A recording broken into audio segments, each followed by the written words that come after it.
1 Hour Smart Home here, and today we're going to show you how to reset any Sonos speaker or any new Sonos speaker. So we've got a Sonos Play 1 here, but this will work with all new Sonos speakers. So the Sonos Beam, the Sonos One, the Sonos Amp, or any of the newer Sonos speakers. So first thing that you need to do to reset a Sonos speaker is make sure that you unplug it. So I'm gonna do that right now. You can see that it's on because you've got that white light at the top. Now that's off. So I have unplugged the Sonos speaker. Now, what you need to do, and you'll see it here, is all Sonos speakers have, or all new Sonos speakers have this infinity button on the back. So if you have a Sonos Amp or Sonos Beam or any of those newer Sonos speakers, that's the button that you need to press. You need to hold it down, and then you're gonna plug your Sonos speaker back in. So I'm doing that right now. I plugged my Sonos speaker back in.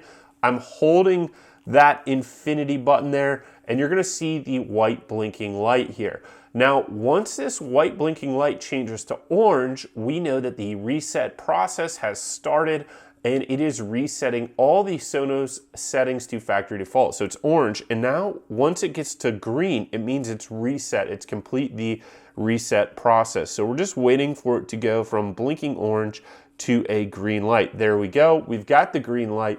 That means that this Sonos speaker has been reset to factory defaults, and now you could get this to someone. You could set it up on a new network.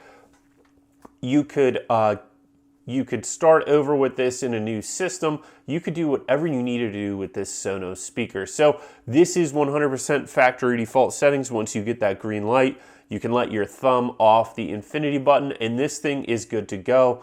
So that is how you reset a Sonos speaker, and this will work with any Sonos speaker again. So just look right there. They're usually on the back, that infinity button, and that is how you reset any Sonos speaker. Please like and subscribe. Click on any of the links below. I do enjoy Sonos products, and any of the links do help support us. So thank you for watching. We'll see you next time.